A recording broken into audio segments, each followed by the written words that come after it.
Bismillah, elhamdülillah. Salatu vesselamu ala nebiyina Muhammed ve ala alihi ve sahbihi ecma'in. Selamu aleykum ve rahmetullahi ve berekatuh. Barşağızға da Allahu Teala'nın selamı hem rahmeti bulsun. Biz her vakitte da Allah Subhanahu ve Teala'nı maqtarga, huzurlarga buruşlubuz. Çünkü ul gına bizge türlüden türlü nimetlerin biri. Hem şulay yok, her vakitte da Türebizden çıkan salavat şeriflerini Peygamberimiz sallallahu aleyhi ve sellem'nin ruhuna, ehlül beytine aytip turga tiyişlibiz. Çünkü ulgana bizge şuşu hak dinini iriştirdi, Kur'an hükümlerin beyan kıldı. Hamna elhamdülillah biz Allah'ın yurtuna, Allah'ını zikir itirge, ilim alırga, bilgenlerini işke düşürge deyip jıyıldık.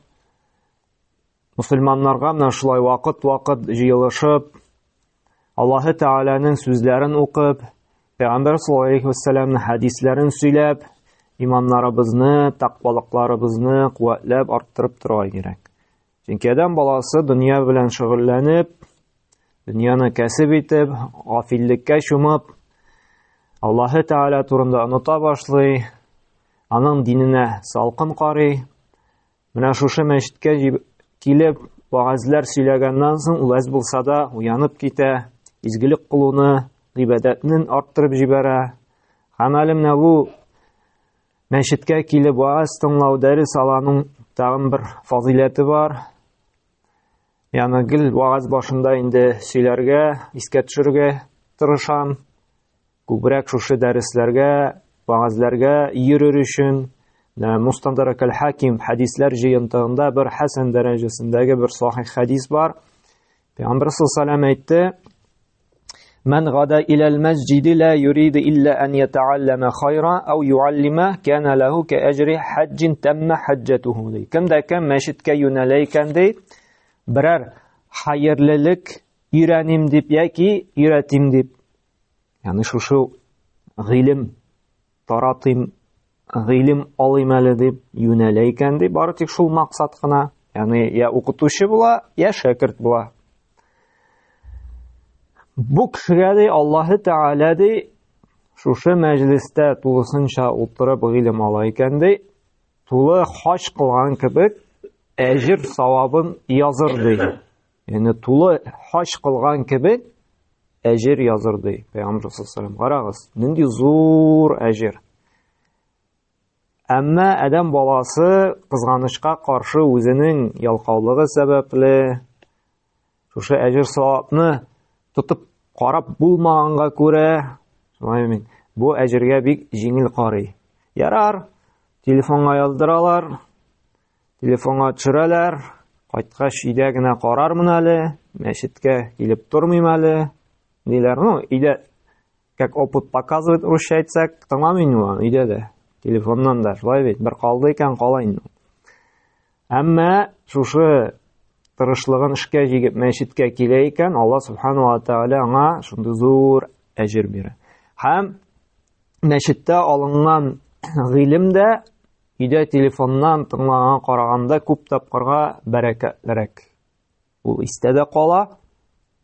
Аның шушында вагазның тәэсире дә файдалырак була.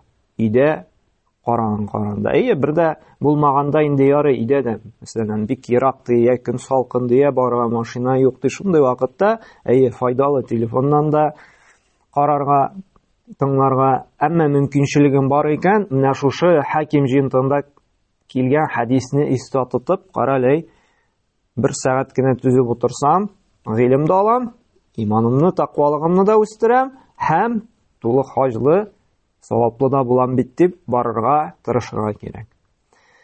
Менә шушы безне Аллаһы Тәгалә шушында мәчеткә җибәрүе, күңелгә шундый теләк тудыруы, барыйм әле, тыңлыйм әле. Бу Аллаһның безгә карата зур нигъмәте. Аллаһы Тәгалә безгә хәерлек тели. Менә монда күпме генә кеше утыра, шулай бит. 60 йортлы, 60 хуҗалыклы авылга бер ничә генә кеше. Менә бу да күрсәтә, Аллаһы Тәгалә менә сезгә хәерлек тели. Күршегез дә килмәгән шулай бит. Анда бакча күршесе дә килмәгән, әмма сезне монда китергән. Чөнки Пәйгамбер саллаллаһу алейһи ва сәлләм нәрсә диде? Мән юридиллаһу би хайран юфаққиху фид-дин. Кемгә Аллаһы Тәгалә хәерлек телиде, ул аңа диндә аңлау бирәчәк ди. Кемгә хәерлек тели икән, Аллаһ Тәгалә шул кешегә диндә аңлау бирәчәк ди. Диндә аңлау булсын өчен, җәмәгать, менә шушындый вагаз кичәләренә мәчеткә килеп гыйлем алу кирәк. Һәм күңелебездә туды икән шундый теләк, гыйлемгә омтылыш, белим әле, укыйм әле, йөрим әле. Димәк, нәрсә? Аллаһы Тәгалә бу кеше хәерлек тели. Аңа шөкер итәргә кирәк. Чөнки гыйлем, иман нигъмәте ул иң зур нигъмәтләрнең берсе. Аллаһы Тәгалә аны сайлап кына үзенең яраткан кулларына бирә. Бөтен кешегә бирмей. Шуңа күрә менә моны кадерләргә кирәк. Менә бүгенге вагазыбызда да менә шушы әйттем бит, Аллаһның бер зур нигъмәте дидек. Менә шушы нигъмәтләр турында сөйләшеп китәсе килә. Чөнки Аллаһ Субханаһу ва Тәгалә менә үзенең нигъмәтләре турында Коръәндә бик күп җирдә зикр итә, искә төшереп тора. Менә безгә дә вакыт белән шушы нигъмәтләрне сөйләп, әйтеп искә төшерергә кирәк. Шушы нигъмәтләрнең кадерен белергә, кадерләргә, булганына шөкер итәргә, канәгать булырга. Чөнки Аллаһ Тәгалә Коръәндә дә нәрсә? Әксәрәһум ла яшкурун ди, күпчелекләре рәхмәтсез ди. Адәм балаларының күбесе шөкер итмиләр ди. Менә без шөкерле булсын өчен, менә шушы аятларны укып, тагын бер искә төшереп, зарлануны киметеп булганын кадерен белер өчен, менә шушы аятларны укырбыз. Һәм чынлап та тирә-яңа карасак, адәм балаларына биргән нигъмәтләр, алар иксез-чиксез бик күп. Аларны санап бетергесез. Аллаһы Тәгалә Коръәндә әйтә, Нәхл сүрәсендә нәрсә ди? Ва ин таудду ниъматаллаһи ла тухсуха. Әгәр дә Аллаһның ниъмәтләрен ди саный башласаң ди, аны санап бетереп булмый. Нәрсә ул ниғмәт башта? Ниғмәт нәрсә ул? Кешенең көн күрешендә кирәкле нәрсәләре, әйберләре, нәрсә кирәк көн күрештә? Һава кирәк безгә, шулай бит. Суламыйча берүз дә яши алмыйбыз. Кояшның җылысы кирәк безгә, шулай бит. Җәй көне инде кояшның җылысында бөтен җиләк-җимешләр кыза, пешә, шулай бит. Шифалы яңгыры кирәк безгә, шулай бит. Суы кирәк, ризыгы кирәк, сәламәтлек кирәк. Шунда килер өчен дә сәламәт булу кирәк, шулай аякларыбыз йөрүе кирәк. Күз, шулай күрү ниғмәте, йорт, шушы мәчетләр. Санап бетергесез. Һәм шуңа да Аллаһы Тәгалә аерым бер менә Коръәндә киңәш итәм сезгә дә, менә Нәхл сүрәсе бар. Бал корты дигән сүрә бар. Менә шушы бал корты дигән Нәхл сүрәсендә Аллаһы Тәгалә саный адәм балаларына нинди ниғмәтләр бирүен. Менә бик киңәш итәм шушы сүрәне укырга. Шуңгатлык теге Аллаһка карата мәхәббәт, Аллаһның шушы ниғмәтләрен искә төшерә. Бик каты күңелне Аллаһ белән бәйли торган сүрә. Чөнки ул анда санап китә. Нәрсәләрне? Мәсәлән, Нәхл сүрәсенең 12-нче аятында: "Ва саххара лакумул лейла ван нахар ваш-шамса вал-камар" ди. Мин сезгә ди көн белән төнне буйсындырдым ди. Ай белән кояшны буйсындырдым ди, сезгә адәм балаларына хезмәт итсен өчен. Карагыз, кичкенә генә бер мәхлукатка, кеше адәм баласы кеп кичкенә, шулай бит. Нинди галактика белән чагыштырганда без кырмыскадан да кичегрәк. Төн белән көнне буйсындырдым ди. Төгәл төн белән көнне алыштырып торам ди. Көндезләрен эшләр өчен, кәсеп итер өчен, төннәрен нәрсә? Ял итсеннәр өчен. Һәм көннән кояш җылысында җылынсыннар өчен, шушы кояш нуры белән витаминды тупласыннар өчен, башка төрле җиләк-җимешләрен үстерсеннәр өчен кояшны буйсындырдым ди. Сезгә хезмәт итер өчен ди, айын ди, бар иттем ди. Кич белән ай яктысы белән урамнан йөрибез, шулай бит, юлны күрәбез. Һәм карагыз, берсе дә Бүген йокым килә әле дип, бүген чыкмыйм әле дип, кояшта чыкмыйча калмый, һәр көнне чыга шулай бит. Ул чыга, булыт капласа да кояш чыккан була. Кайбер кеше бит инде әйтә, менә бүген кояш чыкмады әле дип, ул чыга, әмма булытлар гына аны каплый. Айы да һәр кичен, һәр төнен яктырта безгә. Һәм нәрсәди? وَالنُّجُومُ مُسَخَّرَةٌ بِأَمْرِهِ. Һәм матур йолдызларын ди, күкне бизәр өчен ди, сезгә матур булсын өчен ди, сезгә ди буйсындырдым ди. Инна фи залика лаятин лиқауми яқилун ди. Һәм шушы искә алынган мөгъҗизаларда ди, акыл йөртүчеләр өчен бик зур билгеләр, дәлилләр, гыйбрәтләр бар ди. Һәм шулай Аллаһ Тәгалә Нәхл сүрәсендә әйтә, сезнең ди үзегездә дә ди адәм баласы, үзегезгә карагыз ди, сезнең үзегездә дә ди гыйбрәт алырлык, уйланырлык бик күп мөгъҗизалар бар ди. Чынлап та җәмәгать, менә бүген көндә без гаҗәпләнәбез, менә бу роботларга, төрле IT технологиялар, шулай кара нинди робот идәнне дә суырта, умный домнар бар, шулай бит кулыңны гына әйттең, үзе яна, кухняда нәрсәләр әйттең, үзе пешерә анда, роботлар йөреше, кара ничек уйлаганнар. Әмма без бер дә уйлап карамыйбыз, гади генә менә үзебезнең организмга. Бит исең акылың китә.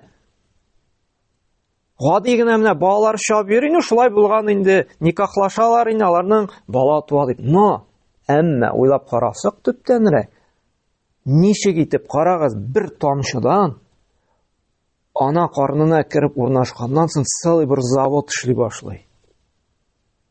Бер тамчыдан уйышкан канга әйләнә. Шуннан соң сөяк барлыкка килә, сөяккә ит кундыралар. Ничек? Кем аны шундый программа? Әни дә үзе дә белми дә, аңламый да, анда нинди процесс барган. Әмма нинди тулы төгәллек белән, нинди көчле иммун системалар белән, ничә миллионлаган андагы организмнар кеше төзи. Адәм баласын төзи. Күрә торган, ишетә торган. Яралана икән, үзенең нәрсәсе бар? Үзенең хирурглар бар, шулай бит, бер-берсен тоташтыралар. Сынды икән сөяк, үзенең бар нәрсәсе, үзенең табиблары ялгый торган. Бу бит уйлап карасаң, бу бит мөгъҗиза. Дамилачай бит нәрсә уйланылган. Күз яше дә баллы да түгел. Шулай бит, тузлы, минус 30-ларда, 40-ларда капмасын өчен. Шушы күзебезгә зыян китермәсен өчен, тир агып төшеп, күзгә кермәсен өчен каш беренче киртә ясалган, шулай бит. Икенчесе керфек. Һәм керфек тәйне коткармаса, күзебез ябылып куя. Кем, ничек? Кем шундый ананың карнына шундый программа салган? Шундый төгәллек белән шундый адәм баласы ясалсын өчен. Менә ул заводны кем җитештерә? Кем ясаган? Менә бүген көндә дә кешедән чагыштырып әле ул. Кешедән чагыштырып роботлар ясыйлар. Әмма бәрабәр кеше шикелле камил итеп робот ясый алмаячаклар, була алмый. Шулык нәхәл бал кортлары дибез, шулай бит, бал кортлары. Кем бал кортларын өйрәткән? Чәчәккә кунып, нектар җыясын. Кая, кем укыткан аларны? Техникум бетергәннәрме? Мәктәптә укыганнармы алар, институттанмы? Кем аларга программа салган? Тауларга, агачларга якыралар, шөпшәләр, шулай бит. Алар бит чәчәктән җыя. Нашар исләйбердән түгел, чәчәктән барып, беләләр бит, чәчәктә нектар барын кем өйрәткән? Кайтып кәрәзгә тутыралар. Һәм менә Аллаһ Тәгалә шушы Нәхл сүрәсендә бик күп шундый диңгезләрне буйсындырдык ди. Сез ди нәрсәләрдә? Кимәләрдә, корабларда йөзер өчен ди. Хайваннарны буйсындырдык сезгә ит буларак ди. Һәм бик каты санап китәрсез нигъмәтләрне. Әмма Әксәрахум ла яшкурун ди. Күпчелеге шушы ниъмәтләргә шөкр итмиләр ди, рәхмәтле булмыйлар ди. Алалар ди, кулланалар ди, хәтта ди гади генә әлхәмдулиллаһка шөкр дип, Аллаһка шөкрләрен дә белдермиләр ди. Нәрсә дип әйтәләр ди? Мин үзем эшләдем. Мин үзем таптым. Минем үземнең акыллыгым белән, минем тырышып укуым белән килде. Мин үзем булдырдым, юк ди. Аллаһ Тәгалә нәрсә ди Куръанда? Нәхл сүрәсендә тагын әйтә: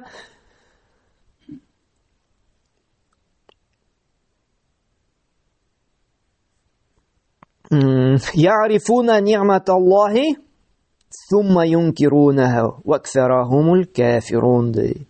Алар ди беләләр ди шушы Аллаһның ниғмәтләрен ди. Әмма инкар итәләр ди. Инкар итәләр ди, танымыйлар ди, бу Аллаһ Тәгаләдән. Ничек итеп инкар итәләр? Минлек белән. Мин үзем моны булдырдым. Шунан белән ди, вакфарахумул кафирун, күпчелеге ди кафирлар, имансызлар ди. Менә адам баласы шундый зат, ул яхшылыкны тиз уныта. Бик тиз уныта. Тормыштан да күрәбез, менә гади генә эшче булып йөргәндә, бөтенесе белән аралаша, нитә, мәчеткә дә йөрергә мөмкин. Ялвара да, дуаларын, кулларын күтәреп. Әнә дөнья ачылып китсә, шулай бит, байып китәде. Мәчеттә дә күренми, кулда күтәрелми, уже гади генә дусларын да танымый башлый, уже ул үзен нәрсә Аллаһка мохтаҗ итеп сизми. Ачу акчам бар, дуслар бар, хариш әйтеп алабыз. Менә бер Бухари җыентында килгән бер зур хадисне сөйләп китәсем килә. Кешенең дә рәхмәтсез икәнен. Пәйгамбер саллаллаһу алейһи әйтте, Аллаһ Тәгалә бер кавымда кешеләрне сынап карарга булды ди. Һәм сайлап алды ди 3 төрле кешене. Кемнәр? Берсе проказа шире. Менә псария шикелле тән бузыла тора, тәне ямсыз була инде кеше җирәнә, нитә теге. Икенчесе пляж. Чәч үсми. Бар бит шундый кешеләр, вообще теге каш та юк, кирфек та юк, сакал да юк, ни. Нәрсә ул? Җен чыкмый берне каяда инде. Һәм өченчесе сукар.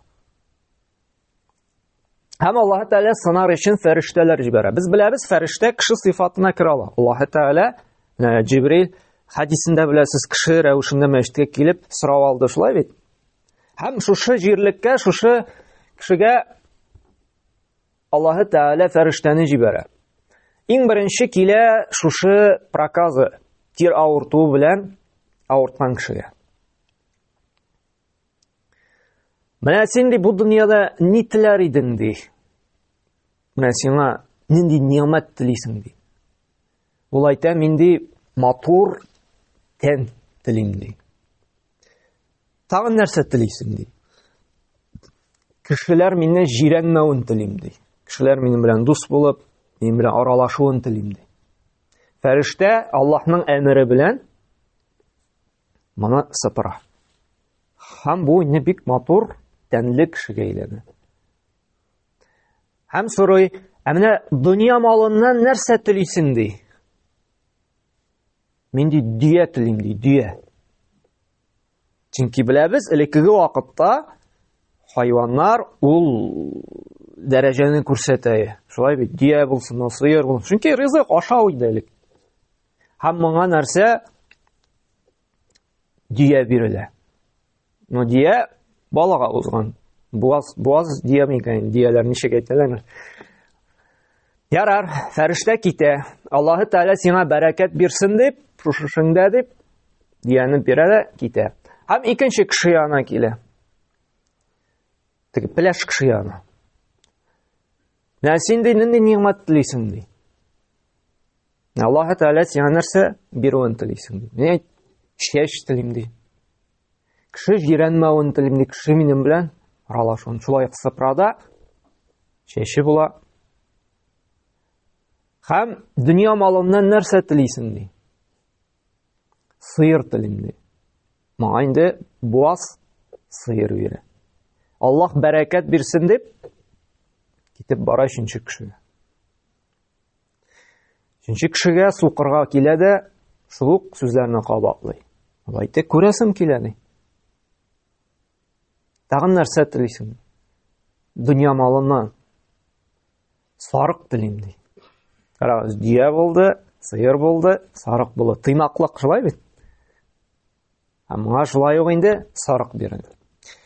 Һәм Аллаһ бәрәкәт бирсен ди, шушы фәрештә дуа кылып китеп бара. Күпмедер вакыт үткәннән соң, зур күп еллар үткәннән соң инде Аллаһ Тәгалә тагын янәдән җибәрә фәрештәне. Булар бит бөтенесе белде, бу ниғмәт Аллаһ Тәгаләдән икән. Чөнки фәрештә әйтте, Аллаһ сиңа нәрсә бирүен телисең диде. Әйтергә тотканмын. Алар белдеме, бу ниғмәт бөтенесе Аллаһтан икәнен. Чөнки теге фәрештәдә Аллаһның әмере булмаса бер нәрсә эшли алмый иде. Һәм шушы иң беренче проказы тир авыртуы белән булган кеше янына килә. Һәм килә бу фәрештә теге тиресе авырткан кеше сүрәтендә. Шундый теге тиресе авырткан бик мискин хәлдә килә тегене. Тегене искә төшерер өчен, үзе нинди хәлдә булганын искә төшермәс микән дип. Мин ди мусафир ди. Минем ди ризыгым да бетте ди. Менә өемә кайтып җитер өчен бер дия генә бир әле миңа ди, утырып кайтыр өчен ди. Күреп торам, синең ди бик күп монда. Бу дия үршегән була, моның инде бик зур байлыгы була, моның бик күп көтүе була, диядән көтүе белән. Бер генә дия бир миңа ди. Сиңа бит бер нәрсә дә түгел ди. Кара ди монда ди, син Аллаһ Тәгалә нинди бәрәкәт биргән ди. Юк ди. Бу ди үз тырышлыгым, үз зирәклегем белән табып алган мал минем ди. Хукукларым күп минем ди. Yani гаиләсе каршында, эшчеләр каршында бир алмыйм ди. Әгәр дә син ди ялганлаган булсаң ди, нәрсә дип ялганлады? Мин моны ди үз тырышлыгым белән, үз зирәклегем белән таптым ди. Аллаһ бирде, әлхәмдүлилләh, Аллаһка шөкер, Аллаһныкы димәде, мин диде. Әгәр дә ялганлаган булсаң, Аллаһ сине кире элекке халәтеңә кайтарсын ди. Һәм кире Аллаһ Тәгалә элекке халәтенә кайтара. Һәм китеп бара икенче кеше янына. Пеләш янына.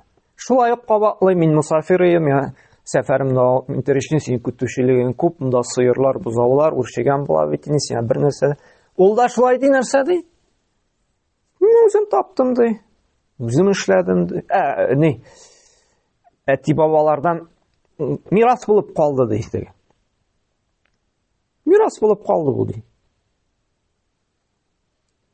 Әгәр дә ди ялганлаган булсаң ди, элеккеге үз халәтеңә кайт.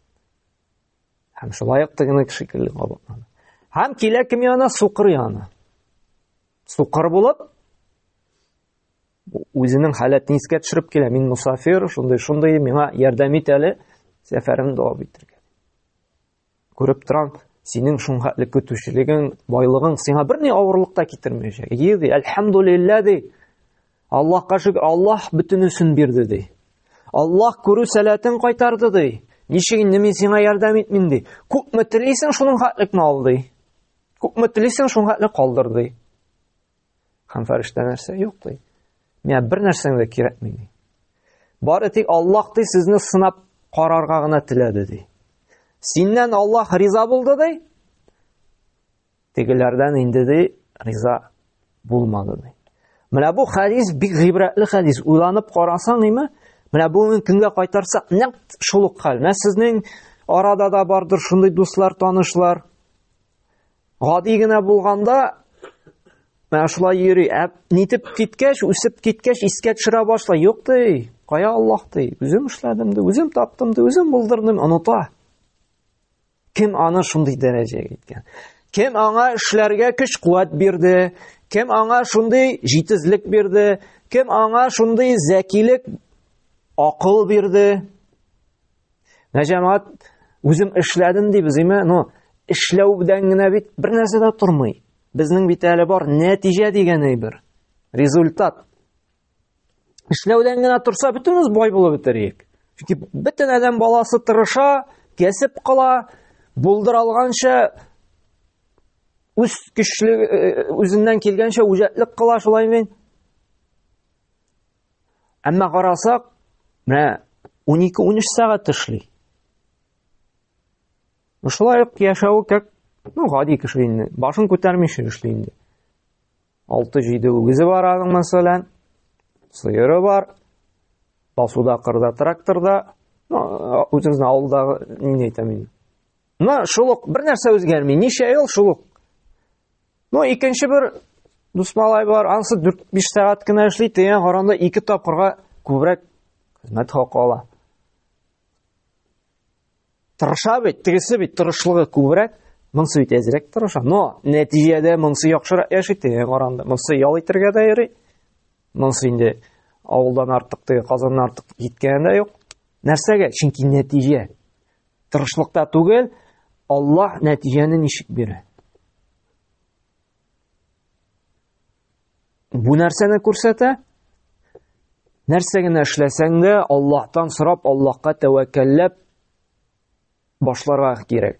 Һәм нәтиҗәне көтәргә түгел, мин тырыштым, мин бик күп укыдым, мин тәҗрибәм яхшы дип, юк. Аллаһ бирсә була, әлхәмдүлилләh. Шуңа да менә бу безне җиргә төшерә торган хадисләрнең берсе булып тора. Һәм адәм баласы менә бу минлеген, тырышлыгыннан бер нәрсә килмәгәнендә ахир чиктә бер аңлый. Менә кайбер вакыт Аллаһ Тәгалә безне дә төрле ширләр белән, төрле проблемалар белән сыный. Сынала башлаганда, кешенең кесәсендә акча булганда, дуслар әле телефонны алганда, шалтыраткач, бәребер әле үзен уверенный хис итә. Ярар, монда дустым бар, ул РКБда эшли, сөйләшер, кертер, карарлар. Яни Аллаһ турында уйламый. Ярар, операция платный булса акча бар, түләрбез, нитербез. Әйтәсең аңа, син бит шундый момент Аллаһтан ялвар. Нинди Аллаһ инде ди? Нинди Аллаһ? Аны күрмәгән, тотып карамаган кем белгән? Бүген көндә акча решайта ди, дуслар ди. Һәм нишли? Бара карый тикшерәләр, я диагноз куя алмыйлар, я түли операциясы, дәвалана алмый, тегендә бара, дәваланып карый, килеп чыкмый. Монда бара, операциясы тып карый, килеп чыкмый. Хәтта чит илләргә дә барып карыйлар, булмый. Һәм шул вакытта нишли? Бернинди инде чыгу юлы калмагач, тәкәбир башын минлеген аскайып килә мәчеткә. Хатамны аңладым. Аллаһтан башка монда бер нәрсә дә мине коткара алмый икән. Акча да бессильный, дусларым да көче юк икән ди. Шуңа да Аллаһ Субханаһу ва Тааля нәрсә ди? وَمَا بِكُمْ مِنْ نِعْمَةٍ فَمِنَ اللَّهِ. Сезгә нинди генә ниғмәт булмасын, нинди генә ниғмәт ирешмәсен ди, ул бары тик Аллаһтан гына ди. Һәм белегез ди, ثُمَّ إِذَا مَسَّكُمُ الضُّرُّ فَإِلَيْهِ تَجْرَؤُونَ ди. Әгәр дә берәр сынау килә икән ди, берәр зарарга ди дучар булсагыз ди, сез бит бәребер ахыр чиктә аңа ялварачаксыз ди. Аңа күрә Аллаһ Тәгалә искә төшерә. Нәрсә генә булмасын, бөтенесе Аллаһтан ди, авыр чакта ди, бәребер сез Аллаһка ялварачаксыз ди. Әмма Аллаһ Тәгалә бирә кайбер кешеләргә. Төрле җирләрдән даваланып кара булмагач, ялварып, бер мисал да китерим менә. Тормыштан булган. Аллаһ Тәгалә рәхимле зат. Минлекне дә тәкәбир булганнарны гафу итә, бирә, шифасын да аякка да бастыра. Әммәдән бала шун хәтле ул рәхмәтсез, ятсыз зат. Кайберәүләре, күпчелеге бөтенесе түгел, кайберәүләре. Аякка янәдән басканнан соң тагын ишли башлый. Тагын Аллаһны оныта башлый. Тагын үзенең гөнаһларын ачуына, тагын үзене Аллаһ Тәгалә ничек коткарганын оныта. Шуңа да Аллаһ Тәгалә нәрсә ди? Сумма иза кашафа дурра алейкум иза фарикум минкум би раббихим юшрикун ди. Һәм шуннан соңда ди, шул зарарны сездән Аллаһ Тәгалә алгач ди, арагыздан булган ди кайберләре ди. Аллаһ арагыздан кайберләре ди. Раббысына ди тиңдәшлек кыла башлый ди. Раббысына карата башка иләһләргә гыйбадат кыла, нәфесенә ярә, күңелен опять же шул акча белән бәйли башлый, байлыкка тәвәккәлли башлый. Я мисал китермен дигән бер дус малай сөйли.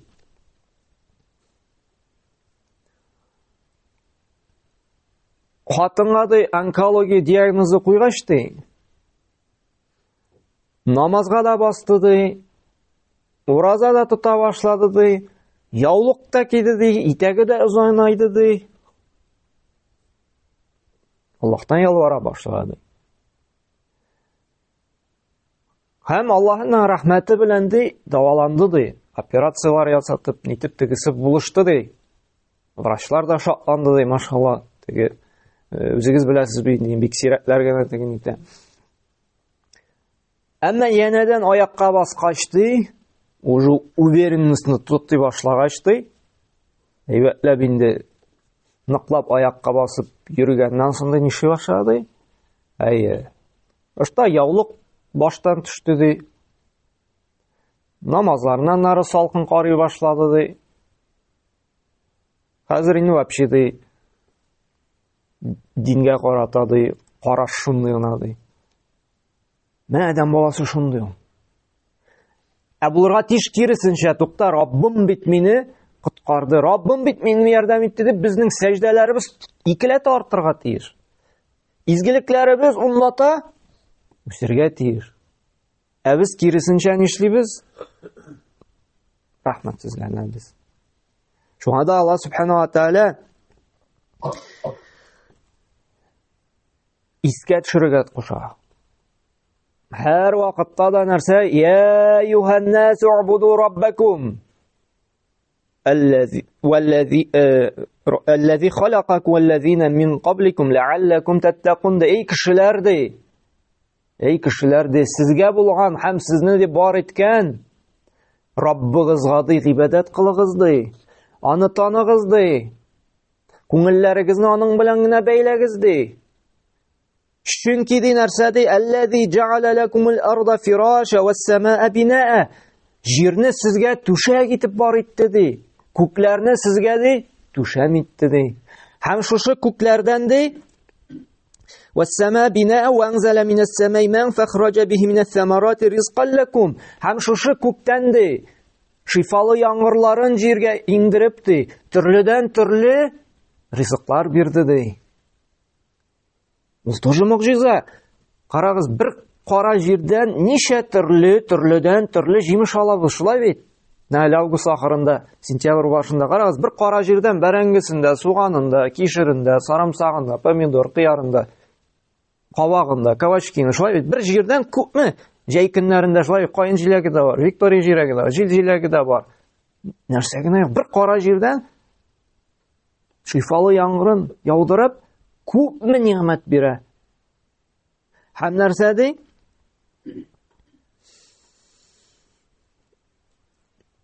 فَلَا تَجْعَلُوا لِلَّهِ أَنْدَادًا وَأَنْتُمْ تَعْلَمُونَ ди. Аллаһка тиңдәшлек кылмагыз ди. Аллаһтан башка затларга ди гыйбадат кылмагыз ди. Күңелләрегезне Аллаһтан башка белән бер кем белән дә, бер нинди связь белән дә, бер дуслар белән дә, бер ни акча белән дә, байлык белән дә бәйләмәгез ди. Чөнки хакыйкый ризыкландыручы, хакыйкый бирүче, файда китерүче һәм зыяннан саклаучы ул бер генә Аллаһ ди. Бик күп шундый аятлар Аллаһта һәр вакытта да искә төшерә адәм балаларына. Һәм әле тагын да әйтеп куямын, инде Ибраһим сүрәсендә шушы биргән ниъмәтләремне, менә сездә булган ниъмәтләремнән канәгать була белсәгез ди, мин сезгә шушы ниъмәтләрне тагын да арттырамын ди. Тагын да күбәйтермен ди. Ибраһим сүрәсенең 31-нче аятында «Ла ин шакартум лазиданнакум». Шөкрле, рәхмәтле булсагыз ди, мин биргән нәрсәләрне тагын да арттырамын ди. Әгәр дә инде рәхмәтсез, канәгать булмасагыз, минем газабым сезгә бик каты булачак ди. Инкар итәсез икән ди минем ниъмәтләрне. Мин үзем таптым, минеке ул дип ди. Минем газабым сезгә тагын да каты ди. Әйе. Адам баласы шушы ниъмәткә күмелеп, Аллаһтан икәнен дә оныта башлады. Һәм булганының кадерен дә белми башлады. Исраф күп итеп кыла башлады. Кызык өчен генә мин гел чагыштырам инде, үзебезне чагыштырам мин, һәм балаларны сәпит белән туктаганын карагыз әле, ничек туктыйлар. Сәпитне алада, ул айтып тотып кына ата. Ә без ничек туктыйк? Ипләп кенә терәтеп куя. Потом же югый ул, шулай бит. Мен хәтерлим, беренче сәпитне бабай алып биргән, айыс сәпите, шундый зур сәпит. Менә улым берничә пенсияны җыям, сәпит алабыз дип. Мен аннан соң инде белмим, чоклап та алмады инде шулай бит. Әле хәтерлим, шофер авылда бит инде бер ничә генә, бөтен авылга бер 200 хуҗалыклы авылда бер 10 машина бар иде. Шуның берсенә теге sütme itme taşırga iltip jiri rayonga. Şuna akşa berip jiberdi. Şuşunday sәпит алып кайт. Şuшу машинаны йокламыш 2 көн тәрәзәдән карап көттем кайчан кайта икән бу ди. Һәм кайтканнан сында ан тузаны сөртеп җайлап кына, шулай бит, сыпларын майлап, уф итеп кенә кадерләп тотты. Әйе. Әле бөтен урам белән җыелып, чираклап кына йөрисең, син шунда хәтлек кенә барасың, син монда хәтлек, монда җирсән прәнник бирәсең дип шулай бит, инде кадерле. Менә ул телефон мәсьәләсе, балалар мәчеткә килә укырга. Әле ул кыйбатлы телефон, 50, 60, 70 меңлек. Монда кичтеки генә балалар име? Ул ярар диерең. Кадерләсәләр. Ул тотып бәрәләр, ыргыталар, төшеп китә, кайберсе онытып та кайтып китә. Һәм беләсезме нәрсә иң аянычлысы? Телефоннарыңны онытма. Китә бит, ватыла бит. Әй, югалса, әй, ватылса, әтибәр, яңаны алып бирә. Кадерсезләү Аллаһның ниъмәтен. Бер үзбәк таныш сөйләгән иде. Ничектер яшәп киттек дә, шу ниъмәтләр турында, менә яхшы яшибез, Аллаһның ниъмәтләре шундый, машалла, иксез-чиксез инде дип, әлхәмдүлилләһ, шундый яхшы яшибез дип уйлау сөйләшеп утырдык та, Аллаһ Тәгалә бит кире элекке халәткә дә кайтарырга мөмкин. Аңа бер нәрсә тормый. Әгәр дә без кадерләмәсәк, исраф кылсак, шөкер әйтә белмәсәк, әлхәмдүлилләһ дип. Чөнки күрәбез, елдан-ел кеше тәкъбирләнә, минләнә башлый. Бу әйтә беләсезме, менә без бит элекке вакытта да шуның хәтлек бай яшәдек, шуның хәтлек рәхәттә идек. Һәм без дә менә рәхәтлеккә шыдый алмаганнан, менә өстәл селкенә икән ди, өстәлдән лепешканы алайык та, димме, бу әйтеп сындырайык та, өстәл селкенмәсен дип лепешка белән өстәл астына тыгып куяйык, өстәл селкенмәсен өчен. Һәм карады бүгенге көндә Аллаһ Тәгалә ничек төшерде безне. Без менә монда сезгә башка илләргә барып кәсеп итәбез, потому что все, без факирлектә ди. Бездә ди эштә калмады, акчада калмады, айлыкта калмады. Факырам җәмәгать, бу Аллаһ Тәгалә биргән ниъмәтләрне без кадерләмәсәк, шөкер итмәсәк, Аллаһ Тәгаләне алырга да мөмкин. Һәм шуңа да менә безгә балаларыбызга өйрәтергә кирәк. Нәрсә генә, кая гына, нинди зур дәрәҗәләргә ирешмәсен әйтергә. Аллаһка шөкер итергә онытма. Һәм җәмәгать, әле ул шөкер әйтү тел белән генә шикләнми. Әлхәмдүлилләһ, беренче чиратта булырга тиеш. Кая гына барып җитсәң дә, мәсәлән, такси аулап Казанга барып кайттың ди, шулай бит, яки анда берәр күршең беләнме, әлхәмдүлилләһ, Аллаһка шөкер, Аллаһның рәхмәте белән барып кайттык бит дип, иң беренче Аллаһка шөкер әйтергә кирәк. Аннары гына күршеңә, дустыңа, Аллаһның рәхмәте булсын сиңа, Син сәбәпче итте бит Аллаһ Тәгалә, Аллаһ та әҗр савапларын бирсен дип. Алайса безнең бит менә дәрес сөйләшкәндә дә хаталар китә. Менә син булмасаң әле нишләр идем мин дип. Аллаһны кырыйга куеп, Аллаһны онытып, менә ярый әле син бар. Аллаһка шөкер, менә Аллаһ Тәгалә сине биргән дисәң, вакыты дөрес. Әгәр ярый син бар, син булмасаң нишләр идем, битер идем. Яки синең осталыгың булмаса, бәрелгән булыр, ярый шустырыгына җитәсең, таеп киткәч тә турыга бастырдың, менә бит дип. Абуя саклап калды, осталык саклап. Аллаһның рәхмәте белән синең осталыгыннан соң Аллаһ Тәгалә безне саклады. Иң беренче без Аллаһны куярга тиешбез. Аннан соң гына сәбәпчене. Шул вакытта безнең дөрес шөкер була. Һәм икенче, ул шөкеребез, ул рәхмәтебез безнең әле гамәлдә дә булырга тиеш җәмәгать. Ризыкка шөкер итү ничек була? Халал ризык белән тукланасың икән, иңә халал ризык алып кайтасың икән. Димәк, син Аллаһның биргән шушы халал ризыгына рәхмәтеңне белдерткән буласың. Әгәр дә харам ризык алып кайтасың икән, монсы да Аллаһ ризыгы дип инде, шулай бит. Дуңгыз ите дә анда, салы да, бисмилласыз шалынган итне дә яки башка төрле хәмерне кертәсең. Бу вакытта инде син Аллаһның биргән нигъмәтенә рәхмәтсез буласың. Чөнки Аллаһ та сынар өчен халалны, харамны бирде. Һәм шөкер иткән кеше нәрсә һәр вакытта да халалны. Шөкер дип әйтәсең инде Аллаһ Тәгалә биргән сәламәтлегеңә, тәнеңә, аяк күзләреңә, син иң беренче шөкерне шушы сәламәтлегең белән, шушы тән әгъзалары белән намаз укып, рәхмәтеңне, шөкереңне белдертергә тиешсең. Намаз иң зур шөкер билгесе. Моңа дәлил Пәйгамбәребез саллаллаһу алейхи ва сәлләмнең бер хадисе бар, Айша анабыздан риваят кылына, сахих хадисләрдән килә. Без беләбез, Пәйгамбәрбез саллаллаһу алейхи ва сәлләм шуның бик күп намаз укый торган була. Һәм аның намазлары бик озын булган. Айша анабыз әйтә, аның табаннары да ярылып бетә иде, намаз укый иде. Һәм шул бер вакыт Айша анабыз әйткән: "Я Расулуллах, нәрсәгә син үзеңне шуның хәтлек бимазалыйсың? Сиңа бит инде булай да җәннәт вәгъдә ителде." Пәйгамбер саллаллаһу нәрсә ди? Әмин ди, Раббыма ди, рәхмәтле булырга тиеш түгелмени ди. Һәм шуңа галимнәр әйтте, намаз уку Аллаһ Тәгаләгә карата рәхмәтебезне белдертә торган бик зур сәбәпләрнең, олы бер гыйбадәтләрнең берсе җәмәгать. Шуңа да җәмәгать, Аллаһ Тәгалә чынлап торып без рәхмәтле буласыбыз килсә, иң беренче нишлибез? Башыбызны сәҗдәгә куеп рәхмәт әйтергә кирәк.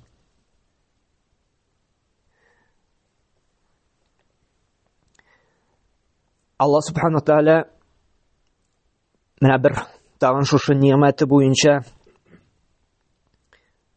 бер сүрә, Луқман сүрәсенең менә 20 һәм 21 аятларын укып китәсе килә. Аннан соң инде шуның белән инде тамамларбыз да. Кешегә менә шуларны сөйләгәннән соң ул спорлаша башлый, шулай бит. Коръәнгә каршы килә торган сүзләр әйтә башлый. Һәм менә Аллаһ Тәгалә дә әйтә: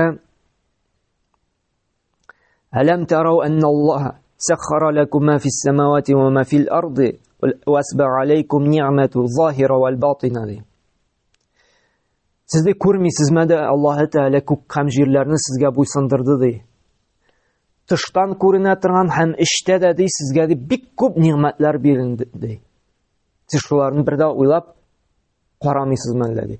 Һәм менә шушы сүзләрне ди кешегә җиткергәннән соң ди: "Ва минан наси ман юҗадил филлаһи бигайри илм ва ла худа ва ла китабин мунир" ди. Кайберләре ди бәхәсләшә башлый ди. Аның дине хакында ди дәлилсез, белемсез ди. Һәм ниндидер берәр Коръән кебек китапка таянмыйчы ди. Шушы хаклыкны инкар итеп спорлаша башлыйлар ди. Һәм аларга әйтсәң ди, "Вайза кила лахум иттаби'у ма анзалаллаху, калу бал наттаби ма ваҗадна алейхи абаана, авалау кана аш-шайтану яд'ухум иля азабис-сагир" ди. Әгәр дә аларга ди шушы Коръән аятларына, менә шушы сөйләгән аятларга чакыра башласаң, аңлата башласаң, Аллаһка шөкерле булырга кирәк, Аллаһка гыйбадат кылырга кирәк, аның хөкемнәрен үтәргә кирәк дигәч, нәрсә ди? Нәрсә дип әйтәләр ди? Юк ди, безгә хәтлек яшәгән ата-аналарыбызны да, бабаларыбызны да мондый юлда тапмадык бит. Нәрсәгә әле без шушы Коръәнгә иярергә тиешбез диләр. Бүгенге көндә дә бит чакыра башласаң, нәрсә ди? Минем туганнар да намазда, диндә булмады. Кешеләрнең күпчелеге дә бит диндә түгел. Бәхәскә керә. Әгәр дә ул хаклык булса, бөтен кеше диндә булыр. Әгәр дә ул дөрес булса, шушы Коръән, шушы син әйткән Расулның юлы, алар бит инде ышанырлар, бөтенесе шулай яшәр. Юк, җәмәгать. Иманга килүче дә, шөкер әйтеп ниъмәтләрен кадерен белүче дә, алар бик әз булачаклар. Чөнки Раббыбыз Коръәндә әйтте: "Аксарахум ла юъминун" ди. Күпчелеге иман китермәс ди. Күпчелеге шушы Коръәнгә, шушы ислам диненә ышанмаслар ди. Һәм аксарахум ла яшкурун, һәм күпчелеге рәхмәт әйтүчеләрдән, шөкерлеләрдән булмас ди. Иманга килүчеләрдә хакыйкый Аллаһның биргән ниъмәтләреннән канәгать, риза булып рәхмәт белдертүчеләр, алар әз булачак җәмәгать. Чөнки бу Аллаһның вәгъдәсе. Ни өчен әз булачак? Менә алмаз, бриллиант, алтын, платина, алар әз. Шул әз булганга күрә аның бәясе дә бик кыйммәт. Шулай бит? Әз булган әйбернең бүгенге көндә дә бит кайбер техника читтән кермәгән кирә бәясе бик каты артты. Потому что юк. Дефицит нәрсә бәяне арттыра, шулай бит? Җәмәгать, менә шушы диндә, менә шушы иман байлыгы да ул бик кадерле, бик кыйммәтле әйбер булганга күрә Аллаһы Тәгалә күп кешегә аны бирми. Аллаһы Тәгаләне сайлап яратканнарына кемгә җәннәт тели, кемгә бу дөньяда да, ахирәттә дә хакыйкый уңыш теләгәнгә генә сайлап бирә. Шуңа да менә Аллаһы Тәгалә безгә шушы һидаятны туры юлны бирде икән, моны кадерләргә кирәк. Моңа акчага караганда да, ризыкка караганда да күбрәк рәхмәтле булырга кирәк. Чөнки бу иман, дин нигъмәтен Аллаһы Тәгалә бөтен кешегә бирми. Сайлап кына иң яратканнарына гына бирә. Менә моны һәр вакытта да аңлатып, сөйләп торырга кирәк. Без аны бер җиңел бер нәрсәгә генә карыйбыз. Юк. Аллаһ да алырга да мөмкин аны. Әгәр дә шөкер итеп кадерләп шушы динебезне сакламыйбыз икән, күбрәк динебезне белергә тырышмыйбыз икән, күбрәк намазларыбызны, уразаларыбызны, садакаларыбызны һәм башка изгелекләрне арттырмыйбыз икән, ничектер салкын гына карыйбыз икән, Аллаһ Тәгалә калептән бу байлыкны алырга да мөмкин. Менә бу иң зур, иң кадерле алтын, көмеш, бриллиантлардан да кадерле иман байлыгын сакларга кирәк. Ничек итеп? Рәхмәтле булып шушы нигъмәтләрне. Аңкыра Аллаһы Тәгалә барчабызга да хидаят тауфигын бирсен, барча биргән нигъмәтләренең кадерен белеп рәхмәтле булырга, тагын да күбрәк изгелекләребезне арттырырга, һәм сөйләшкәндә дә рәхмәтебезне белдерткәндә, берәр уңышка ирешкәндә, хәерле нәтиҗәгә барып җитсәк тә, иң беренче Аллаһка шөкер, Раббым, рәхмәтле сиңа дип Аллаһны мактарга кирәк. Әйе, безгә кылган изгелек, безгә ярдәм иткән кешеләргә дә рәхмәт әйтергә кирәк. Башта Аллаһка, аннары кешегә. Аллаһ Тәгалә әҗр савабын бирсен. Әмма иң беренче кешене түгел, беренче Аллаһны куярга кирәк. Аннан соң гына кешене. Аллаһ Тәгалә барчагызга да шушында килеп, шушы вагыз белән вагызланган өчен хаҗ әҗерләре насыйп әйләсен. Һәм менә шушы аятлардан, шушы дәлилләрдән күреп, телебездә тагын да Аллаһны мактау, Аллаһка рәхмәт шөкерләребез тагын да артсын иде. Аллаһ Тәгаләгә рәхмәт әйтү сәбәпле Аллаһ Тәгалә булган ниъмәтләребезне тагын да өстәп, тагын да арттырып, тагын да бәрәкәтен өстәсен иде. Һәр барчабызга да Аллаһ Тәгалә һидаят тәүфиq биреп, үзебезгә иң мөһиме бу дөньядан киткәч тә безгә дуа кылучы, уф дип тә әйтмичә балалар, оныклар насыйп итсен иде. Һәм шушы мәчетләребез дә, шушы иман әһелләре, намаз әһелләре белән тагын да артсын иде. Шушы авылларыбызга иман нуры янәдән балкысын иде. Аллаһка хакыйкый гыйбадат кылып, күңелләрне аның белән генә бәйләп, аңа гына тәвәккәл кылып, аннан гына өмид итеп яшәүче хакыйкый мөэмин мусламаннар булырга насыйп итсен иде. Субханакалла бихамдика ашһаду ан ла илаха илля анта ва астагфирука ва атубу илейк.